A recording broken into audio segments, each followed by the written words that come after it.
the woman is surrounded by a group of mages who chant some spells to fulfill the sacrifice.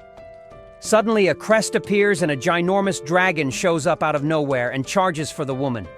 Turns out it was all a scheme to seal the beast. The woman breaks free and joins the sealing ceremony with Lord Byro, her husband, and a little kid who happens to be their son. Everything is going well until the hero suddenly gets shot by a strange arrow. He falls to the ground, bleeding, but still tries to carry on with the sealing ceremony so that Dagon Zot, the ferocious beast, would not devour their land.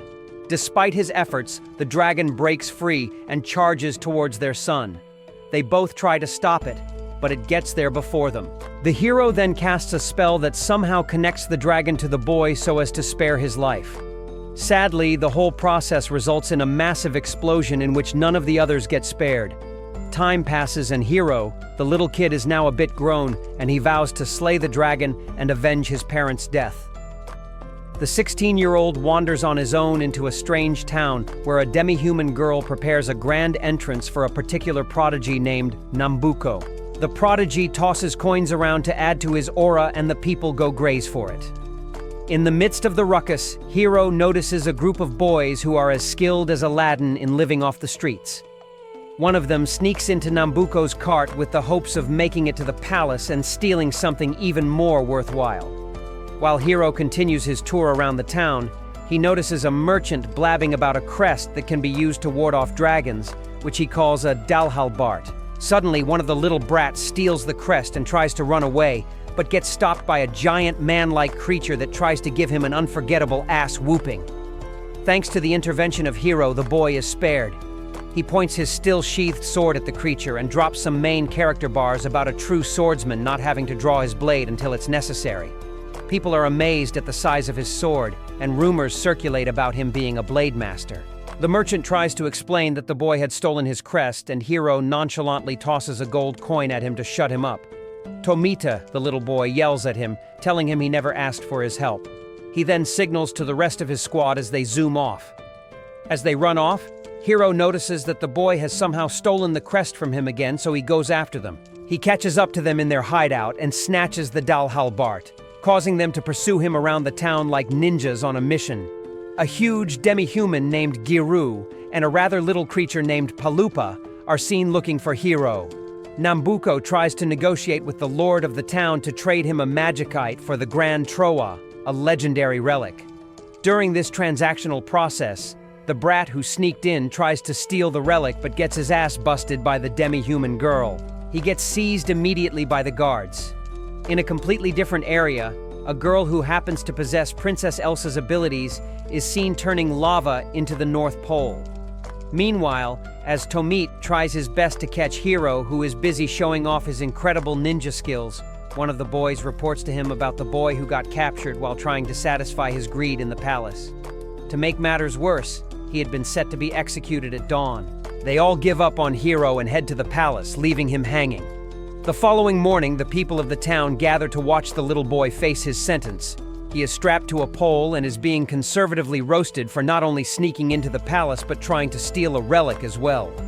As expected, Hero sees this as an opportunity to shine. He steps forward and asks that the boy be released. Sharisharu, the demi-human girl who is in charge of the execution, asks who he is, and he introduces himself as a wandering swordsman, stating that the death penalty is too much of a punishment for a little kid. Without further ado, she sends a bunch of guards to stop him, and Hero proves to be a hero as he swerves through them and heads for the boy. He did all these while refusing to unsheath his blade. Sharisharu has to step in with a lightning attack, but it's still not enough to stop our MC. He then charges at a bunch of guards in front of him. This time he draws his blade for real and uses a kind of technique that normally would send them all to the afterlife. But to everyone's surprise, with his included, his blade did no damage to any of them. Looking at the size of his shabby blade, Sharisharu gets even more pissed and summons more guards to capture the strange boy who had come to make a mockery of their entire army. Tomiti, on the other hand, had used that opportunity to untie the boy, and they were already at a safe distance before anyone could realize it. Suddenly, Giru and Palupa appear and roast Hero repeatedly for running away on his own, despite still being a terrible swordsman. Sharisharu gets bored of the whole reunion and decides to wipe them out with a single attack while borrowing magic force from the Grand Troa. It was what Hiro identified as the relic his father tried to use to seal the dragon. She fires a massive attack at the three, and something unexpected happens. A huge shadow appears around them and repels the attack. Then, like a dreaded nightmare come true, they meet themselves face to face with the dreaded beast, Dagon Zot.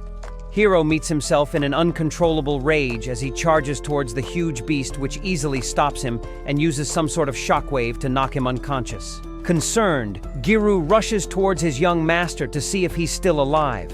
At this point, the guards and warriors are firing hundreds upon hundreds of arrows with their crossbows at the beast, some of which were somehow directed towards Hiro.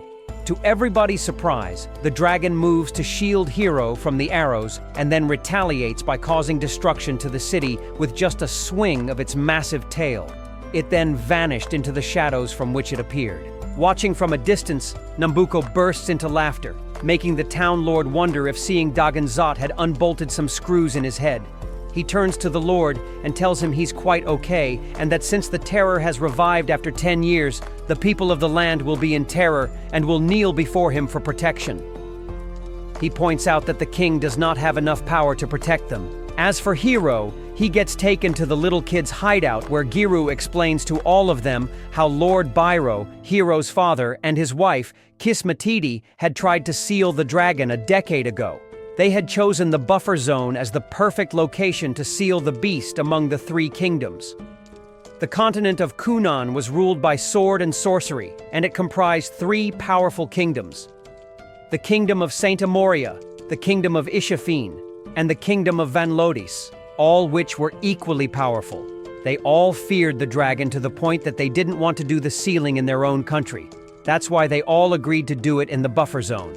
It was a place where the noble soul of Kismatiti was used to lure out the dragon, and with the three relics which she, her son, and her husband held, as well as the power of 100 mages, it looked like it would succeed. But they had all gotten covered in the soul-devouring flames of the beast. Apparently, anyone killed by the flames cannot be revived by magic. Giru had managed to rescue Hiro from the scene and take him to a safe distance before the explosion. Hiro suddenly wakes up and starts ranting about his strong resolve to take down the dragon. Tomita had to talk sense into him by telling him he was too weak and would only get his ass roasted if he tried anything at his current level. He tries to reminisce about his years of consecutive training, but somehow ends up at the conclusion that he needs the Grand Trawa to defeat the dragon. He asks Tomita Nambuko's whereabouts, and Tomita goes off ranting about how he doesn't care about him because he's a nasty arms merchant who is trying to make people and countries fight each other so he can get rich. He does that by buying their magic stones for almost nothing, and it's the weak who always pay the price. As a result of his greedy plight, the lord of their town is only an inch away from the odd jobs business's financial situation. Hiro, Giru, and Palupa head out in search of Nambuko, but they have no leads, nor do they have a place to stay. Giru tries to persuade Hiro that they should head back home for now, but he refuses. Palupa asks for the money he took when he ran away, and when he finds out about the fake Dalhalbart crest Hiro used up a gold coin on, he completely loses it. Nambuko leaves the town and leaves Sharisharu with the assignment of finding Hiro. Hiro and the squad, on the other hand, are wandering the streets on empty stomachs. Hiro had spent so much money during his alone time that they could no longer afford to eat. A cat girl pops up out of nowhere, telling them she knows a spot where they can eat, and they all hop on the idea and follow her to wherever. While eating their fill, the girl randomly asks if the reason Dagon Zot showed up has anything to do with Hiro being Bairo's son. The statement throws them completely off. They ask her how she knew, and she simply introduces herself as Irin before leaving mysteriously. Moments later, it dawned on them that they were to pay for her meal with theirs. Having paid for the food, they're completely broke this time, and they don't have anywhere to sleep. Left with no other choice, Hiro takes them all back to the boys' hideout. On getting there, Tomita blatantly refuses, but eventually gives in, considering the fact that they have just saved the life of one of his boys. The following morning, they wake up to a feast prepared by Giru. He happens to be as skilled with knives just as he is with swords. After breakfast, Tomita asks Hiro what he intends to do next. and he replies that he's going after Nambuko to get the Grand Troa back. Jiru stands against him, pointing out that he's still too weak. Considering he'll be faced with different kinds of monsters in the wilderness, he needs to polish his swordsmanship skills so he can at least survive on the roads. They end up deciding to stay in the tight room with the boys for the time being while Jiru helps Hiro sharpen his skills. Tomita tries to oppose, but the rest of the boys are in support of the motion, given that Jiru would be in charge of cooking. Jiru makes Hiro fight baby slimes as a training exercise, but he shows no promise, so Jiru leaves him and goes off to hunt actual monsters so they can earn money from selling them. Hiro, on the other hand, believes fighting against slimes is a waste of time, and that if he really wants to get stronger, he'll need more challenges.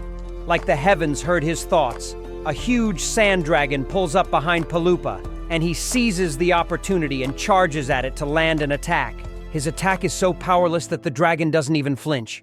It then opens its mouth, and rather than the retaliation we all expect, a blue-haired girl comes out and starts clinging onto him for some weird reason. It happens to be the same girl who turned lava into ice. She asks him to come with her. Hiro is completely stunned by what the strange girl is saying, and Paloopa tells him to be wary of her. This was due to her being a stranger who lowered her stocks with her grand entrance. Hiro asks where she's asking him to go, and she replies like a kindergartner telling him she wants to go to him. Getting more wary, he asks her name, and she introduces herself as Sarato. She asks for his name too, and he replies. She then starts complimenting him weirdly, telling him his eyes are like a deep sea. She asks if it's a goddess that sleeps deep within them, a white horse, or perhaps a dragon. By this time, Giru had returned from his hunting, and he asked who the girl was, taking a fighting stance. Hiro immediately stops him, telling him she doesn't seem like a monster. Sarato then gets distracted by some pretty-looking pebbles on the floor, and the boys use the opportunity to sneak away. Later that day, Hiro can't help but think about the fact that the mysterious girl who approached him looked so sad and alone, and Tomita teases him a lot about it. Sharisharu goes around the town with some guards while asking the townspeople for Hiro's whereabouts. She can't get any leads, so she tries to use her magic mirror to display his location, but still can't get any results. In a mysterious floating castle, Nambuko is seen giving orders to a group of people through magic mirrors. He instructs one of them to start a rumor about the revival of Dagon Zot, the dreaded dragon, so that the world will be filled with terror and the people will have to seek a way to protect themselves. He then instructs another person to see to the increase in the amount of magic stone production and to keep an eye on the price increase for weapons and armor so that it's not too high for the people who will want to purchase. Next, he instructs a weird-looking man, who appears to be a mad scientist, to develop a kind of powerful weapon that all three countries would definitely want on their side. As for Sarato, she finds her way into the boy's apartment, and Hiro is surprised about how she managed to find him. She replies that she can find things that are important and tells him where he is, where she'll be. He asks Tomita if she can stay with them in the room, and weirdly enough, he agrees while teasing them. Hiro resolves that he's going to get stronger, so he takes Sarato and heads out to train, making Giru and Paloopa wonder why he's more strong-willed than usual. Later on, Giru and Paloopa try to sell the beasts they had hunted down earlier and are disappointed that they're low-costing beasts. They still barely have enough money to buy weapons, talk less of continuing their journey. Giru decides that they need to hunt something that pays better. While Hiro is getting jumped by some low-level slimes, a beast appears and charges toward him. He tries to stop it with his blade but ends up with a serious injury. Ignoring his weak ass, the beast seems more drawn to Sarato. Not giving up, Hiro gets up and charges at the beast again, and this time it actually gets pissed and tries to show him who's boss. It all happens in a flash, and the next thing we know, the beast is lying on the floor, lifeless. Hiro then walks up to Sarato asking if she's okay, and finds out she was in some sort of trance. She immediately snaps out of it and tells him she suddenly feels tired. She takes a look at his injury and uses some kind of healing magic to close it up. After the training, they sell the beast back at the market and get a gold coin for it.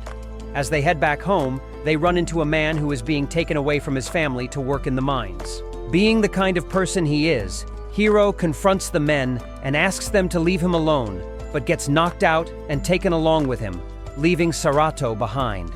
they get thrown in prison, along with some other men who had also been sentenced to the same situation of working in the mines for life. A guard reports to Seinen that Hiro is in the Lord's palace, so they head there. Tomita and Sarato go through a secret tunnel to the Lord's office and use one of his ledgers, which they stole from his safe, to blackmail him into letting the prisoners go. But he seems rather confident that his guards will stop them. As expected, his guards swarm in their multitudes and seize them up.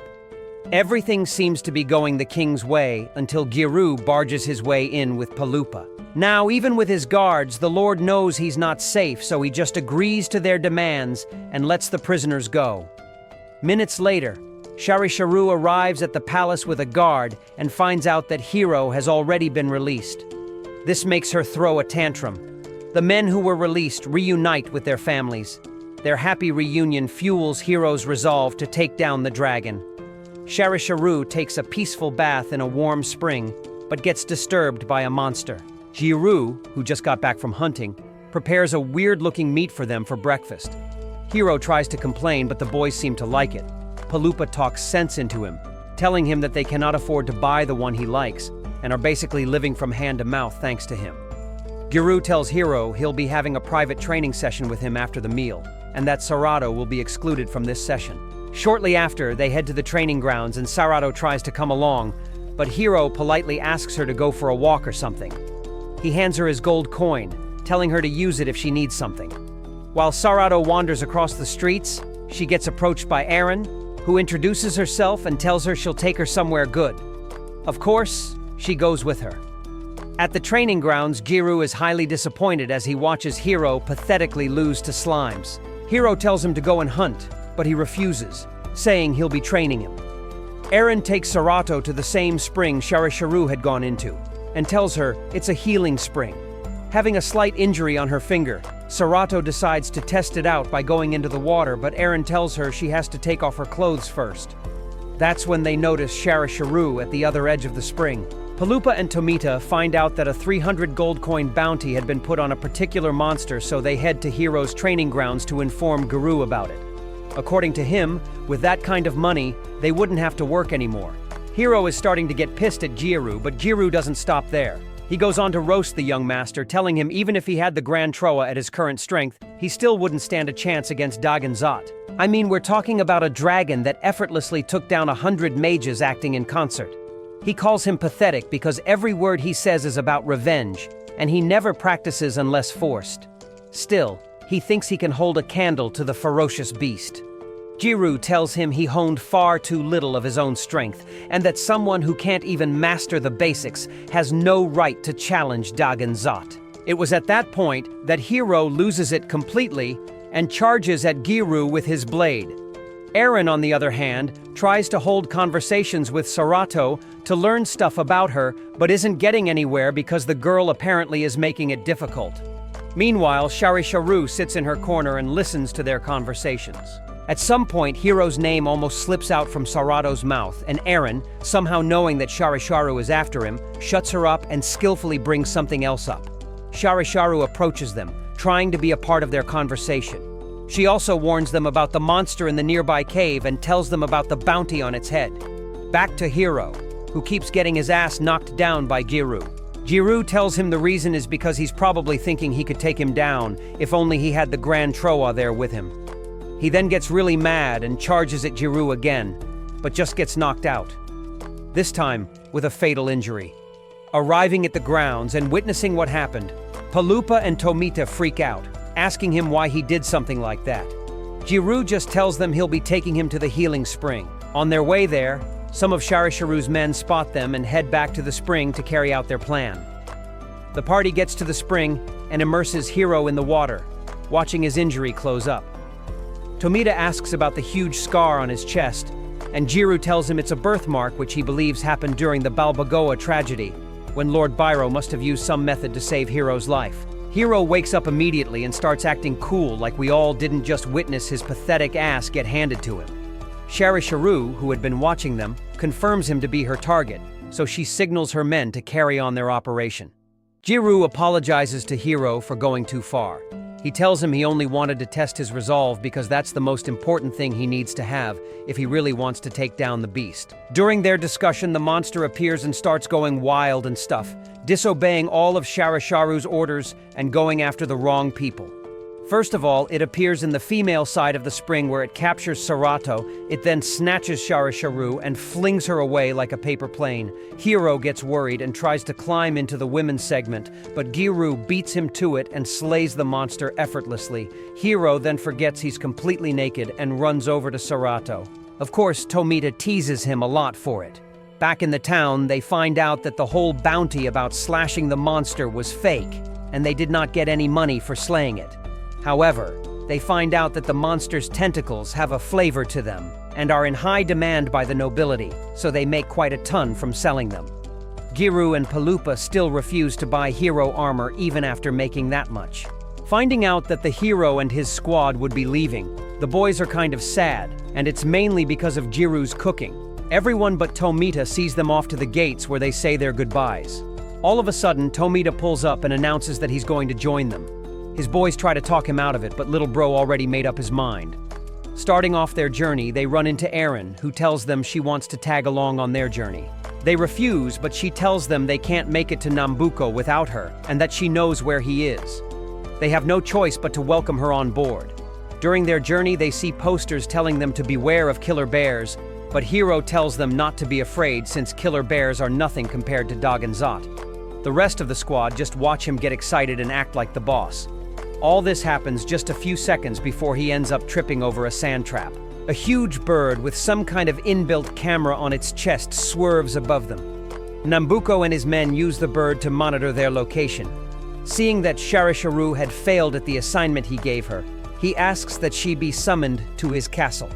He also monitors the market of the magic stones and is impressed with the increment in price. During their journey, Tomita, who is traveling for the first time, is impressed at everything he sees, and also at the fact that he's finding out in person that his conception about everything beyond his town being a wasteland was wrong.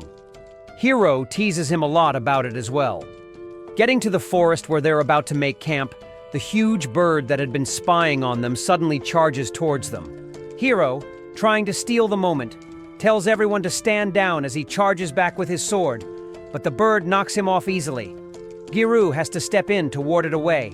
They then decide to camp in a much thicker forest, one in which the huge bird will not be able to fly freely within. By nighttime, Giru makes excess food, and Palupa stores them so they won't go starving anytime soon. Hiro goes out to look for Sarato, who was taking too long to bring back water for them. On his way, he runs into Erin playing the harp on a tree, and she directs him to Sarato.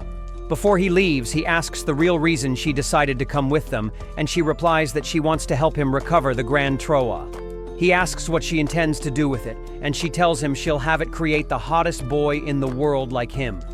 He leaves to find Sarato and meets her sitting by the riverside. She seems pretty excited to see him. Nambuko begins to trade the weapons his men built for magic stones and is making quite a huge profit.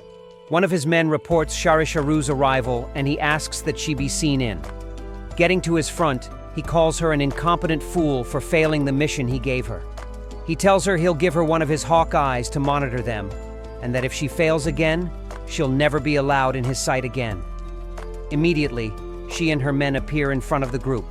That's not all, she brought company, 3 huge earth golems, the size of a mountain. Hiro recklessly charges at Sharisharu with the hopes of taking her down, but gets his cheeks knocked down and his sword broken. Giru takes down one of the golems, and Palupa uses his magic cards to get Sarato, Tomite, and himself to safety, leaving Hiro into Giru's hands. Erin had already mysteriously disappeared, even before the battle began. Sharisharu tells Hiro, who is now on the floor, that she was told to capture him, but they didn't say it had to be in one piece. She tries to attack him, and Giru comes charging at her. This pisses her off even more, and she directs her attack at him, abusing some kind of tremor to the ground while wrapping him in electrocuting vines. She calls it payback for the number of times Giru has pissed her off. She presents Hiro with the option of either letting them capture him after he watches Giru die, or watching Giru die after he lets them capture him. Hiro gets drenched in rage, and then it happens. He feels a power surge from within him and goes through a semi-transformation as his nails and teeth grow out. He effortlessly takes down Sharisharu's men and charges at her, while she tries to teleport herself away in despair. Hiro falls unconscious just before he gets to her, and she manages to escape. Hiro wakes up and sees a group of carts going through the wilderness, so he quickly hides. When they get close enough, he recognizes the one on the cart to be Nambuko. He tries to get up, but his body seems to have gone through a lot of strain. He then remembers everything that happened earlier. Still, he decides he has to keep moving. After the dust has died down, Palupa, Sarato, and Tomit appear back at the venue. They find Giru passed out on the floor and get really worried. Sarato uses some kind of magic ability to touch him, and he regains consciousness. Together they search for Hiro and discover the bodies of Sharisharu's men Hiro had taken out earlier. Hiro follows Nambuko's cart and sees him discussing with a woman who happens to be the leader of one of the towns within the 3 countries. She asks him to proceed with what he plans to show her. An orc is seen chained to a valley in front of 3 slaves, and on the cliff is an advanced machine being operated by none other than Dr. Bafalopa, the mad scientist. Nambuko signals to him to begin the operation, which he does. The machine dispenses a kind of light which somehow merges the orc and the humans and transforms them into one ugly mutant species. It charges at them, but Nambuko's men are quick enough to take it down before anything happens. Nambuko promises the woman that he will make her a powerful monster army that will terrify her neighboring countries, and she seems pretty impressed. Hiro comes out of his hiding place and confronts Nambuko about how worthless he just made human lives seem.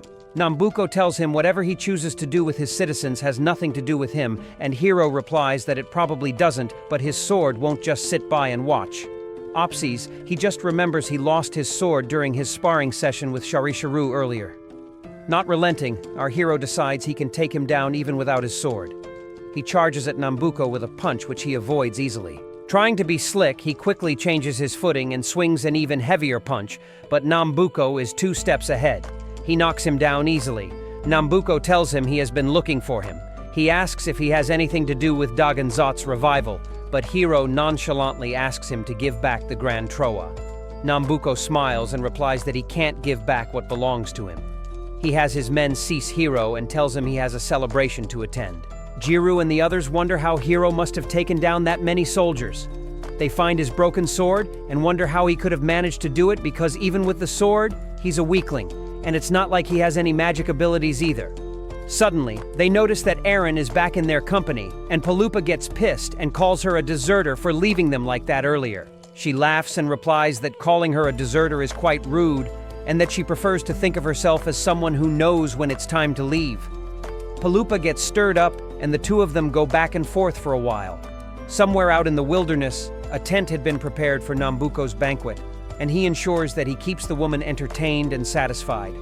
Deep down, he knows the only reason he is doing this is because he wants money to continue his research from her. While he takes a walk outside, he runs into Sharisharu, who apologizes for failing to capture Hiro the 2nd time. He praises her and her men, saying they did a good job weakening Hiro and making it easier for him to capture him. He rewards her with some amount of money, and she leaves happily while telling him her life belongs to him. Giru and the rest of the squad see the half-human and half-orc beast. They are able to identify from one of the weapons left behind that it was Nambuko's doing. They also assume that he must have been the one who kidnapped Hiro. Nambuko walks into a tent, where Hiro is tied to a chair. He tenders before Hiro some torture equipment, which he intends to use to squeeze out information from him. He picks up a dagger and asks for the relationship between him and Dagonzot. Hiro asks why a mere merchant like him cares so much about Dagonzot's revival, and he replies that the chaos will lead to an increase in the purchase of weapons, which will spell out more money for him. He attempts to use the dagger on Hiro's hand, but gets interrupted by the woman who is making a fuss outside. Nambuko has to leave to attend to her. When he leaves, Hiro manages to release a leg, from which he fetches his Dalhalbart and uses it to cut the ropes tying him down. The retard tries to run and then realizes he forgot to cut the ropes in his left hand. While he tries to do that, Dr. Bafalopa, who was working on some experiments in a different tent, picks up the scent of Sarato and traces it to his tent. He asks Hiro why he smells like her, asking where she is and if she's safe. Hiro, surprised that the old man knows Serato, replies that she's safe and that he doesn't know where she is because they got separated. He asks Hiro where he met her, and he tells him the whole weird story about how she came to find him, telling him she loved the sound of his heart. Of course, the old man does not believe, but after listening to Hiro's heartbeat himself, he understands it all. He tells him it all makes sense now that his eyes are his fingers are his legs are his, but his heart is not. He instructs him to take care of Serato and tells him he is her fate as he turns to leave, but Hiro stops him and tells him he can't leave him here like this. Realizing that Serato would actually be sad if Hiro is tortured by Nambuko, the doctor hands him a potion and tells him it'll take him to her as long as he thinks about her while he drinks it. He drinks it, and just before he disappears, the doctor instructs him to ensure he finds Master Theo. Jiru and the others have spotted Nambuko's camp. While they think of a plan to bust in and rescue the young master, he suddenly appears in the sky and falls right behind them. He tells them they have to run and that he'll explain everything later. Getting back to the tent, Nambuko is shocked to see Dr. Bafalopa tied up instead of Hiro. He asks what's going on, and he replies that he let the child go and he thought Nambuko would be upset if no one was tied to the chair. He claims he did it for Serato, and Nambuko gets shocked because he thought Serato too was dead. The doctor asks Nambuko to kill him, but he refuses, stating he still has a lot of work for him to do, and that he'd pay for his crimes in other ways. He also asks him what he thinks Hiro will think when he finds out what Serato really is. The squad gets to a cave where they decide to camp for a while. Eren takes a look around and tells them it is a former magic stone quarry, where they had tried to increase output too quickly, run out of stone, and abandoned it. Hiro tells them everything that happened to the point of the weird doctor who helped him escape, and Serato calls him her father. Given how ugly he looked, Hiro refuses to believe it. Giru seems pretty disturbed about the doctor's words and comes up with a hypothesis about Hiro's heart not being his. He makes reference to the time the dragon protected him back in the town and asks if he felt any kind of connection or resonance with the dragon or its heartbeat, pointing out that the symbol on his chest is the same as the one on the dragon's chest too. He believes Hiro's and the dragon's hearts were switched by his father before he died, and that's why the dragon was more interested in protecting its heart than protecting him. He also makes reference to the surge of power Hiro subconsciously manifested at the Mirror Planes, and it all makes sense to assume that it was hidden within Dagenzot's heart. The trigger to transform him into his temporary dragon form is extreme rage and extreme fear. Realizing that carrying out the revenge he has always wanted would lead to the end of his life, Hiro gets frustrated and storms out. Jiru and Palupa go after him, and Eren tries to follow as well, but gets stopped by Tomita, who tells her it's best not to pry in personal matters like this. Sharisharu is seen petting a big yellow beast-like dog, which she reveals was a present she got from Nambuko. The dog then dispenses a couple of eyes with wings, which fly up to the sky. Palupa tries to convince Hiro to come back inside, but gets the silent treatment. He then begins to tell him stories about when he was a snotty-nosed brat who used to cry all the time. Even when his parents had passed and Jiru was trying to train him to become a swordsman, he would still cry all the time. He then drops the bombshell that Jiru, who had no affinity for magic, was researching magic the whole time. He was doing all that because he wanted to find out the truth for him. Jiru apologizes for having not found out anything so far, but swears to Hiro that it is their duty to protect him, no matter how much the dragon within him rages. Hiro immediately cheers up and tells them that with the Grand Troa, he can switch their hearts back and finally get his revenge. Hearing this makes Palupa feel like a complete idiot for trying to cheer him up in the first place. They all continue their journey and discover that Eren has run off again. Tomit asks Hiro to show him his dragon form, and Hiro refuses, telling him it's not a show and that even if he could use it at will, he still wouldn't show him. Meanwhile, one of the eyes Sharisharu sent is spying on them from a distance. They get to a deserted town with claw marks around it and conclude it was the work of a monster.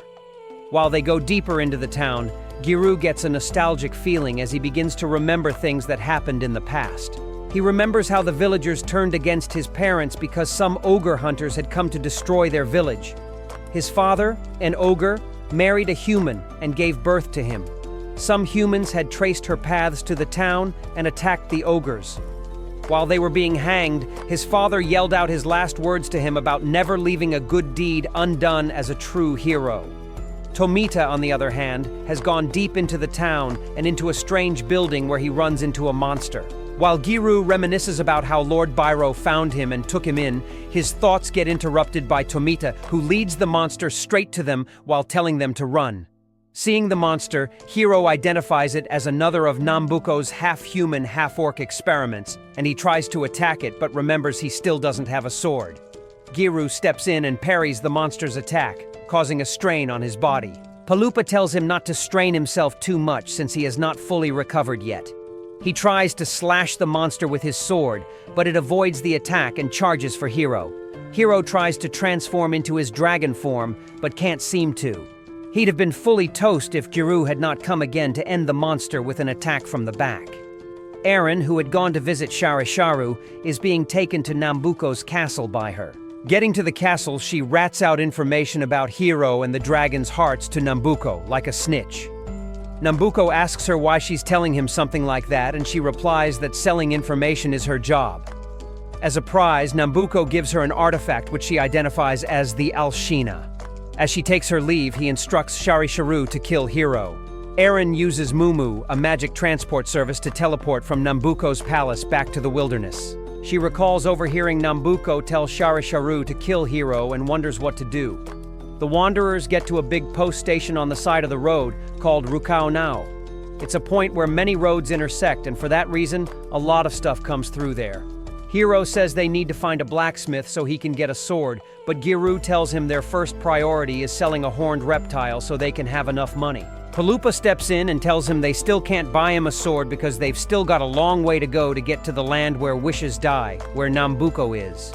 Hiro calls him stingy and tells him he's a swordsman and he can't be cool with just a sheath. At this point, Tomit is really tired of his lame axe, always thinking he is cool. They find a hotel and book rooms for themselves to stay.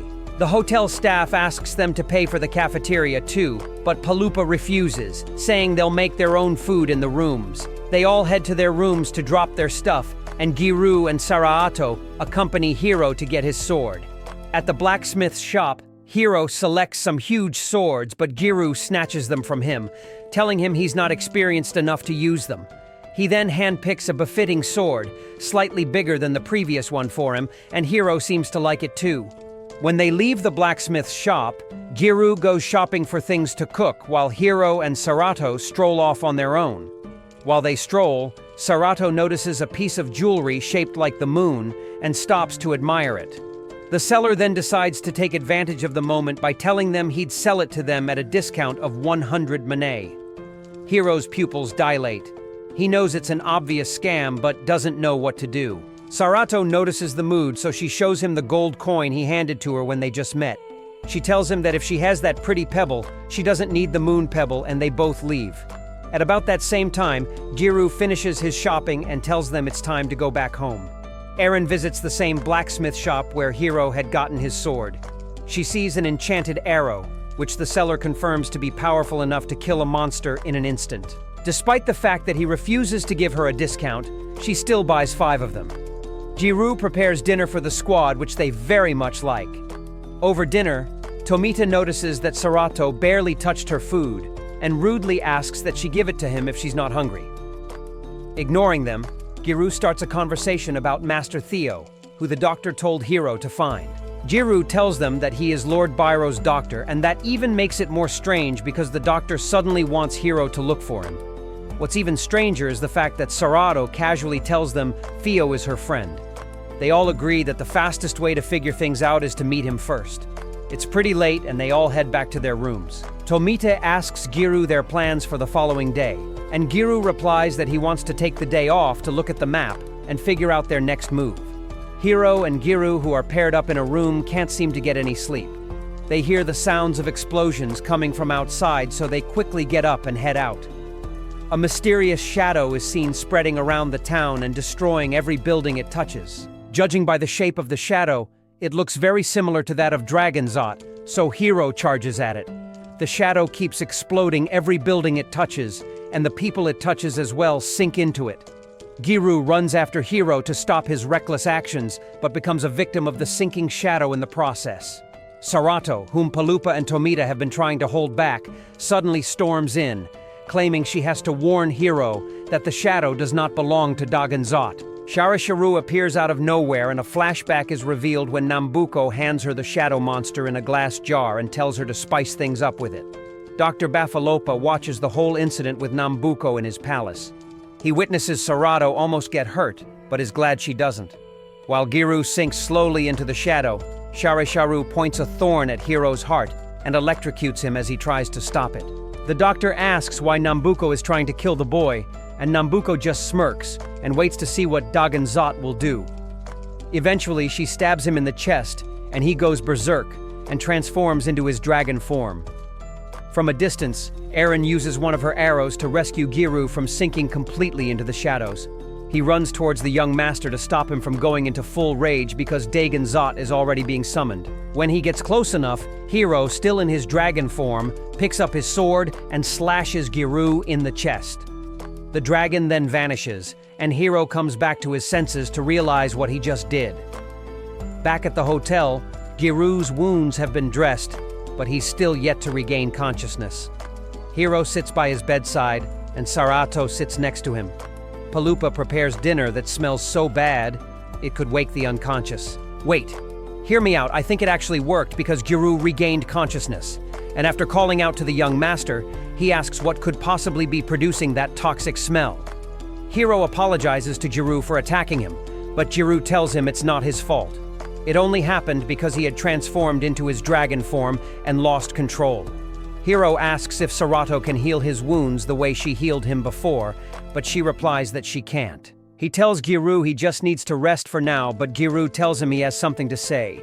He proceeds and tells him the dragon form is very dangerous, and that if Hiro keeps using it, someday he might not be able to cancel the transformation, and then his body will perhaps become a dragon and never return. He then tells them he hopes Master Theo knows something about it as he falls unconscious again.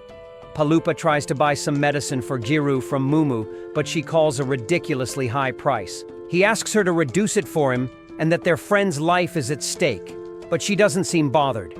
She then tells him the ingredients used to make the medicine are very rare and expensive, and that's why the medicine is sure to cure all kinds of wounds. Realizing that they could spend all their fortune and still not be able to afford it, Palupa dismisses her. They all get worried sick about Giru and consider taking him back to Insakise to use the healing springs, but dismiss the thoughts because he would probably die on the road before they get there. Eren suddenly reveals herself and tells them she knows where they can get the rare ingredient from. Palupa asks where she has been, and she answers that she visited a bunch of different countries. Determined to save Giru, Hiro cuts in and asks where he can find the medicine. She tells him the place and adds that he's lucky it's less than half a day away. Hiro storms out immediately and heads for the place. Sarato tags along with him. In the land where dreams die, it is reported to Nambuko that the Kingdom of Saint Amoria has a rush order for 500 suits of armor and 1,300 long spears and gladiator swords. The informant adds that the Kingdom of Van Lodis made an additional order consisting of 2,000 sets of bows and arrows and 65 catapults. Ishilfin, the third country, still isn't ordering a lot, so Nambuko tells the informant to call the palace and start rumors to aggravate their fear. He tells him to tell them a certain country is rumored to have captured Dagonzot and that the details are unknown and unconfirmed. He thinks to himself that the more fragmented the information, the more it invites terror and suspicion. In Sharisharu's chamber, she pets her dog and rants to it about how worthless she feels because Nambuko had told her to her face that he didn't want to see her again. On their journey to find the rare ingredients, Hiro starts to build up fatigue, but Sarato calms him down by telling him not to worry and that they definitely find it. Back at their apartment, Eren shares the bad news that she has been changing Giru's towels for a while, and his forever still hasn't gone down. Tomita then brings it up that he has never seen Sarato eat a meal even once, even though they have been camping outside for days. He also brings up the fact that Sharisharu always seems to know where they are, as if someone's telling her. Palupa asks what he's trying to say, and he brings up the fact that Sarato has got some connection to Dr. Bafalopa, who works for Nambuko. Palupa tells him all they can do at a time like this is wait and see. Besides, in any event, they have to wait for Giru to recover first. Tomita also adds that Serato has never laughed in their presence before.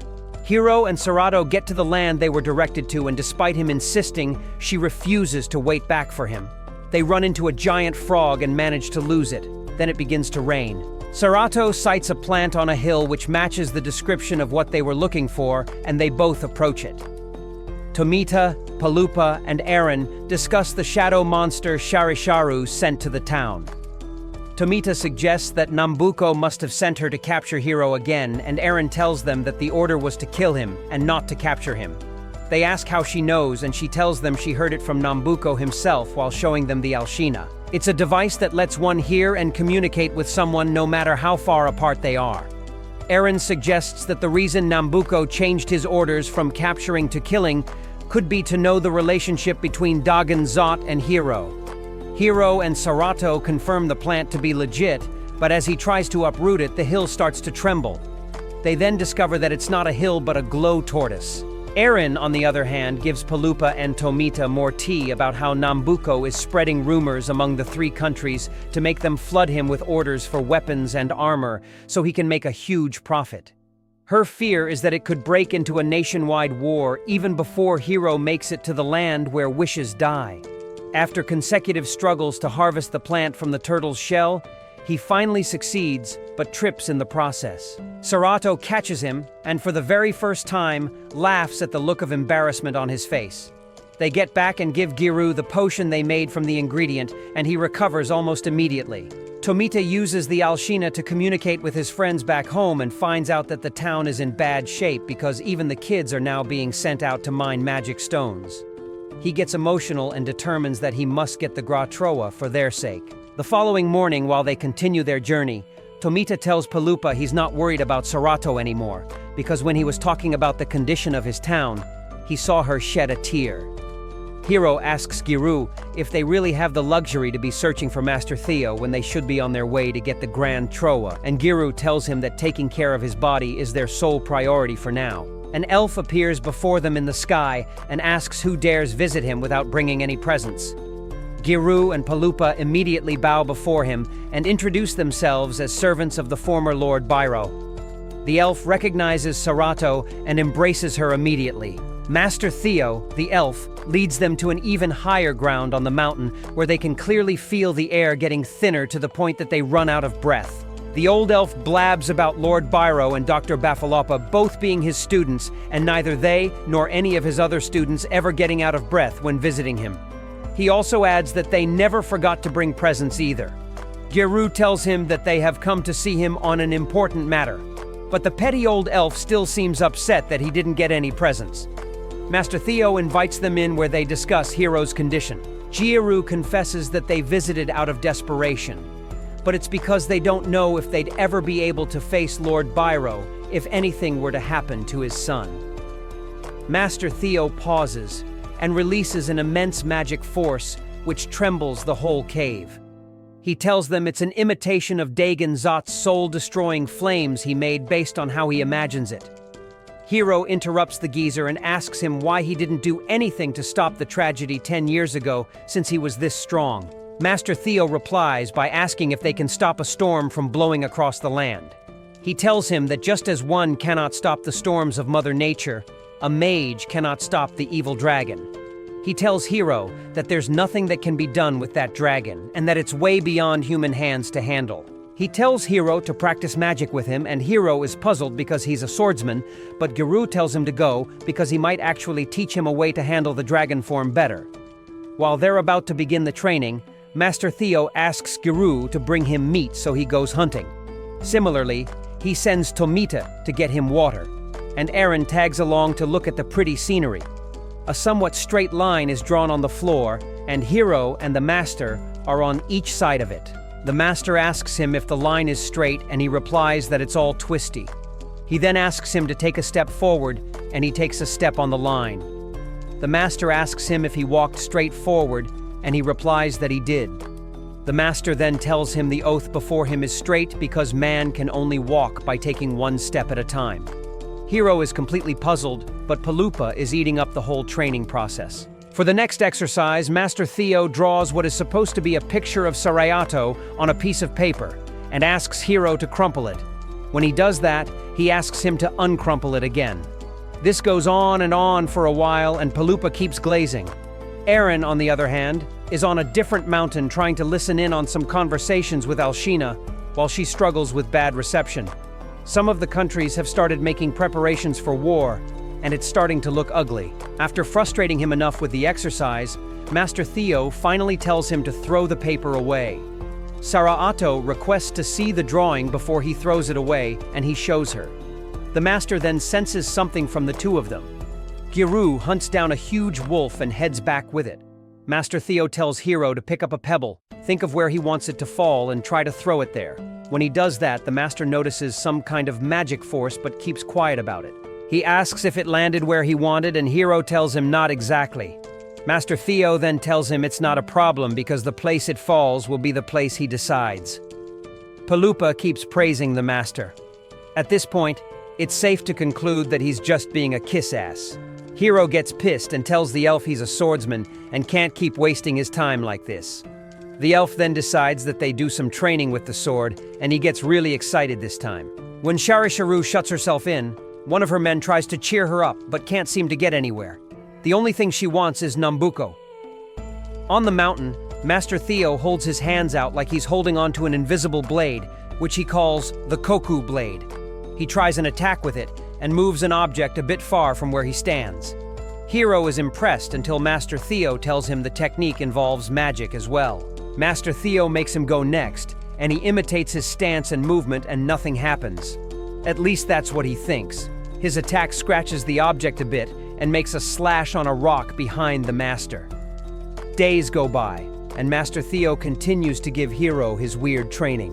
One certain night, the master decides to discuss with Hiro how he's noticed that Hiro lacks talent as a swordsman.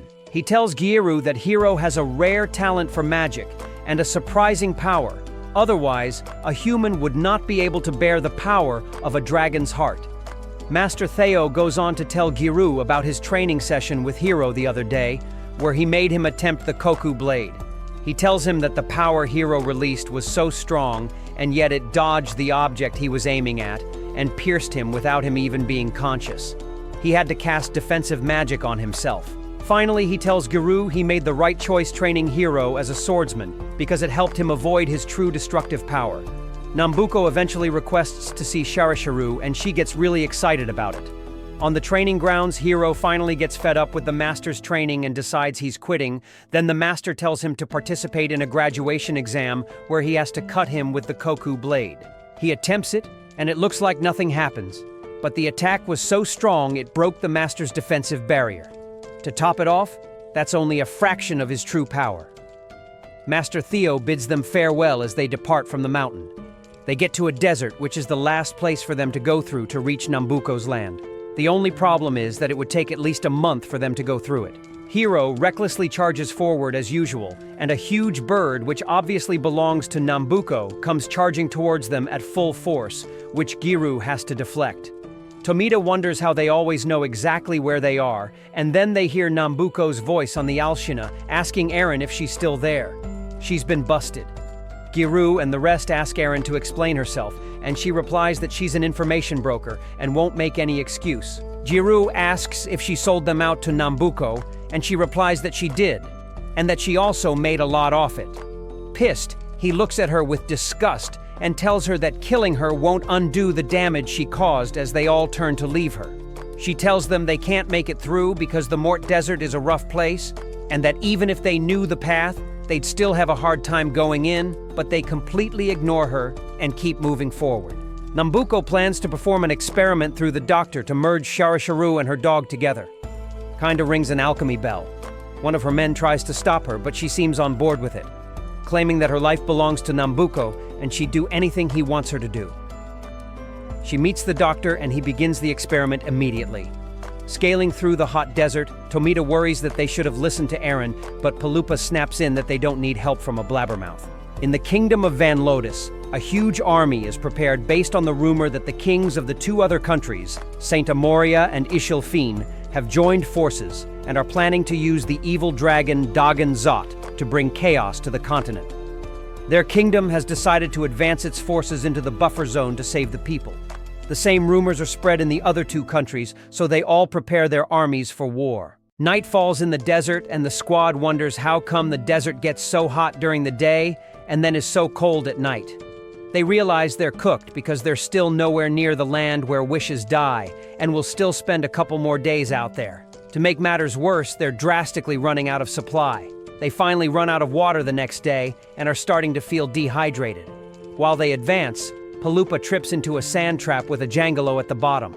The more he tries to climb out, the more he drifts in slowly. Giru stretches out his cape, but Palupa is now too deep to reach it. When it seems like all hope is lost, Aaron shows up out of nowhere and tosses him a rope with a stick at the end, which ends up saving his life. They thank her for saving Palupa's life, but tell her they don't want to have anything to do with her. Aaron simply tells them they're going far away from their destination, and that if they continue along that path, they'll end up as bones. Shortly after, a sandstorm arises and scatters them into groups of twos.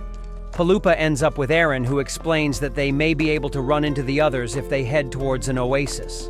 Giru ends up with Tomita, and Hiro with Sarato. They continue the journey for days without water, and it gets to the point where some of them can't take it anymore. Tomita collapses, and Giru has to carry him on his back and advance forward. On his way, he's able to reunite with Aaron and Palupa. Hiro collapses too, and Sarato has to use her body to create water droplets from the moist wind like an insect to give him to drink. They then advance towards the oasis. The other four get there first and drink to their fill. Hiro and Sarato, on the other hand, get approached by Sharisharu in her new beast form. Since Hiro is still really weak from dehydration, she has no issues snatching him and teleporting to Nambuko. By this time, the three nations are on standby and are ready for war. Hiro regains consciousness before Nambuko and wonders what the hell happened. Without hesitating, he draws his sword against him, asking for the Grand Troa, which rightfully belonged to his father. Nambuko tells him he was at the Balbagoa incident, and that was how he got the Grand Troa in the first place. Not only that, he was the one who shot the arrow that took down Lord Byro. He claims he had the same ambitions he has now to make lots of money from the chaos Dagon Zot would have brought to the world. But his father had tried to ruin it by stopping the dragon, so he taught him a lesson. He then rambles on like a lunatic about how beautiful the soul-destroying flames of Dagon Zot were, and how he watched it eat up worthless human lives. Hiro gets mad and tries to attack him, but the evil maniac snaps his sword easily. He calls him useless and tells him to stand by as he points a blade to his heart. He then blabs that with Dagon Zot's heart in his hands, his life is his to command. Giru and the rest decide to use Aaron's Alshina to search for Hiro, but end up finding Sarato with it. They meet her striking her wand on a drum sand, which's noise is said to attract a dragon. Shortly after, a dragon pulls up and approaches her. The dragon opens its mouth and traps Sarato with it, and Giru charges at it with his sword, but she answers from inside its mouth that it's her friend and has agreed to take them to Nambuko. Palupa remembers that she had also come out of the mouth of a dragon the first time they met her. It carries them up to the sky and flies towards the land where wishes die at full speed. At the castle, Nambuko asks Dr. Bafalopa if the preparations for the disaster are complete, and the doctor tells him about the fact that he'll have to use all the magic power in the castle. He replies that he'll gladly sacrifice a mansion or two for Dagon Zot. While the dragon approaches the castle, it gets taken down by an anonymous attack which sends it crashing. Giru and the others are able to get to a hiding spot before guards surround the dragon. Dr. Bafalopa suddenly teleports to their hiding spot while searching for Sarato. When he finds her, he tries to teleport her back to his room, and the others see it as an opportunity to get into the floating castle. They all jump into the teleportation circle before it disappears and make it on board. The doctor calls her his daughter, and it just makes Giru wonder how someone as ugly as him could give birth to such a beautiful daughter. Palupa asks her if she works for Nambuko, and the doctor replies that she's a magical doll he made at Nambuko's orders. This throws them all into a state of shock. They ask why Nambuko made him create her, and the doctor replies by narrating the story of his Nambuko make it out of the Balbagoa tragedy 10 years ago.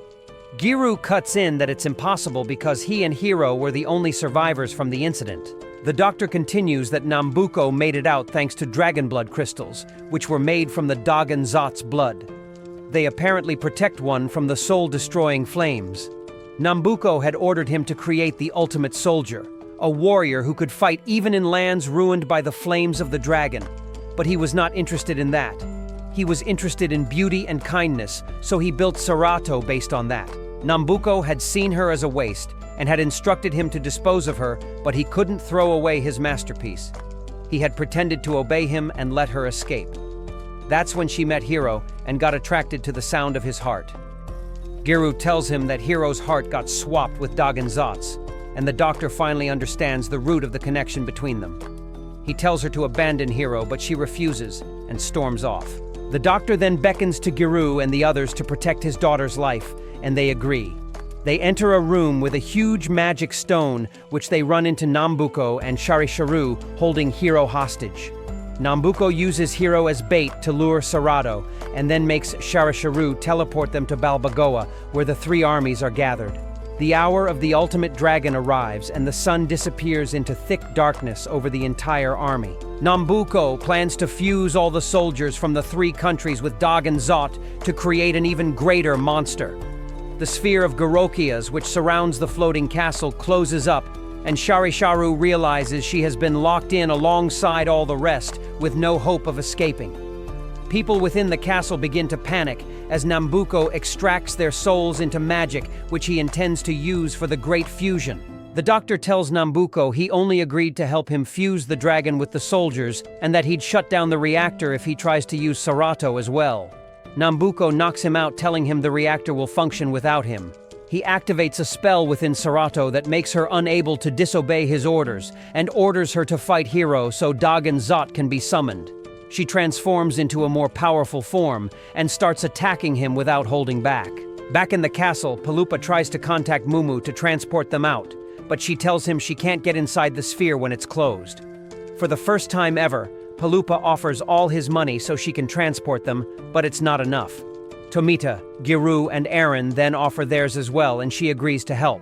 She uses some kind of explosive to blast a hole into the sphere, and Sharisharu agrees to transport the squad to Nambuko, on the condition that they leave him to her. By the time they get there, Hiro is already in his dragon form. When Giru and the others arrive at Balbagoa, Hiro has already started clashing with Serato. Surprisingly, Sharisharu starts to attack Giru, and when he asks her why, she answers that she's just a stupid girl. Serato seems to have the upper hand against Hiro's dragon form, as she literally uses him to mop the grounds of Balbagoa. When she tries to kill him, Dagon Zot comes out in full rage. Nambuko quickly seizes the opportunity to activate the reactor. Normally he intends to fuse the evil beast with the soldiers, but he feels it'd be a waste, so he comes up with a new plan to make its beauty last for eternity. He picks up the golden Troa, and with the magic force from the sphere, wishes that Dagon Zot be fused with him. The fusion sends chills down everybody's spines.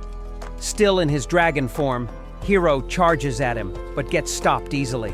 Nambuko tells him that even if his heart belongs to the evil dragon, he's still a human. He carries him up to the sky where he respectfully whoops his ass. Hiro falls into a trance where he sees his parents telling him he still has a task he must do. Waking up, he breaks free from Nambuko's grip and makes an awesome landing. This time he's conscious while still in his rage form. He charges at Nambuko for an attack but gets beaten down and called a pathetic weakling.